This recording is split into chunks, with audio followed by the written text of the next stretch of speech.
Magandang umaga po sa ating lahat, mga kapatid. Magandang umaga po, Padre. Ngayon po ay araw ng Miyerkules sa ika-3 linggo sa karaniwang panahon. Ang ating mga pagbasa ay nagpapaalaala sa kahalagahan ng tunay na pakikinig. Bakit ko sinasabing tunay na pakikinig?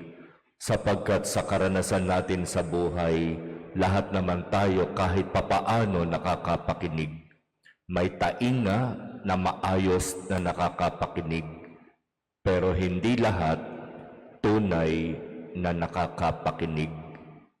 Pansinin ninyo, kapag babalikan natin yung mga napakinggan nating mga pagbasa ngayon, kaya pa ba nating ikwento sa ating sariling salita kung ano yung kwento tungkol sa unang pagbasa at yung kwento tungkol sa mabuting balita, kung saan nagmula ang unang pagbasa at kung sino ang sumulat ng ebanghelyong binasa sa mabuting balita. Di ba kahit papaano, madalas para bang ang napakinggan natin ay bigla na lamang nating nakalimutan at hindi na natin maalaala. Kaya nga sinasabi ko, hindi lahat tunay na nakakapakinig. Kaya nga ang paanyaya ng ating mga pagbasa, ang may pandinig ay makinig. Hingin natin sa Diyos ang biyaya na mapakinggan natin ang mga bagay na dapat nating mapakinggan, lalo na ang salita ng Diyos. Na kapag tunay nating papakinggan ang salita ng Diyos, ang Diyos ay magsasalita sa atin. At para mapakinggan natin ang salita ng Diyos na magbibigay sa atin ng mensahe, kinakailangan nating tumahimik. Kinakailangan natin maging payapa. Kinakailangan natin na hindi magulo, hindi malikot, hindi pa tayo at kung ano ang ginagawa. Kung gusto nating tunay na mapakinggan ang Diyos, magsasalita siya sa katahimikan. At kapag nagsimula tayong tumahimik, doon lamang siya magsasalita. Pansinin ninyo, kapag masyado tayong magulo, maingay, masalita, halos hindi natin naiintindihan at lalo na hindi natin naririnig ang Diyos na nariyan palang kasama natin at nagsasalita. Kailangan ibigay natin ang buong presensya natin sa pakikinig sa salita ng Diyos. Hindi yung puro na lamang ako. Karanasan ni David. Ang mga ginagawa niya bilang hari ay napakagaganda.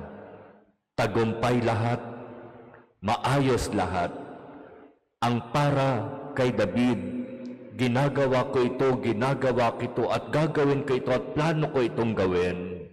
Pero ang tanong, yung gusto bang gawin ni David ay gusto rin ng Diyos? Di ba kinakailangan tanungin natin, pakinggan natin ang Diyos? Lord, yung bang pinaplano ko sa buhay ko, yun bang gusto kong gawin, yun din ba ang gusto mo? O baka naman ako lang ang may gusto? Kaya nung sinabi ni David, di ba, ipagtatayo ko ng magandang palasyo ang kaba ng tipan. Ano ang sabi ng Diyos na ipinasabi niya sa kanyang propeta? Sabihin mo kay David, sa ngayon, hindi iyan ang kailangan ko. Sabihin mo kay David, may iba akong gusto. At mangyayari lamang na tunay na mapapakinggan natin ang mensahe ng Diyos sa atin kapag tayo ay nagsimulang makinig ng totoo, tumahimik at manatili. Doon, unti-unti, mapapakinggan natin ang Diyos na magsasalita sa katahimikan. Kaya dito sa ating dambana, ini-implement natin yung katahimikan bago ang misa.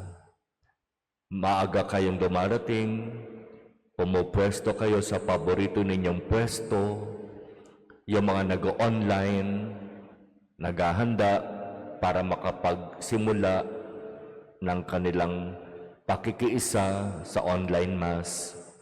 Yung mga magsaserve sa mass na nasa sacristy, nagsisimula ng tinatawag na silencing, pananahimik.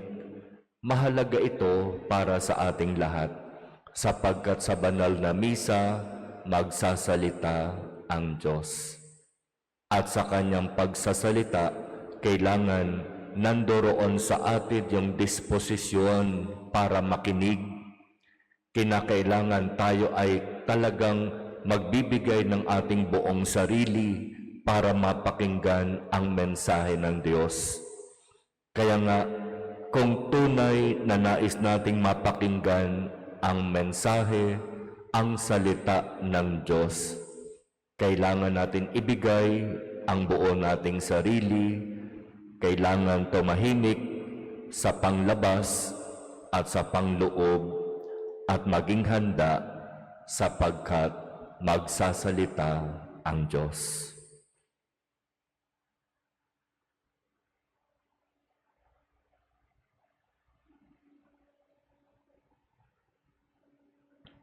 Amen.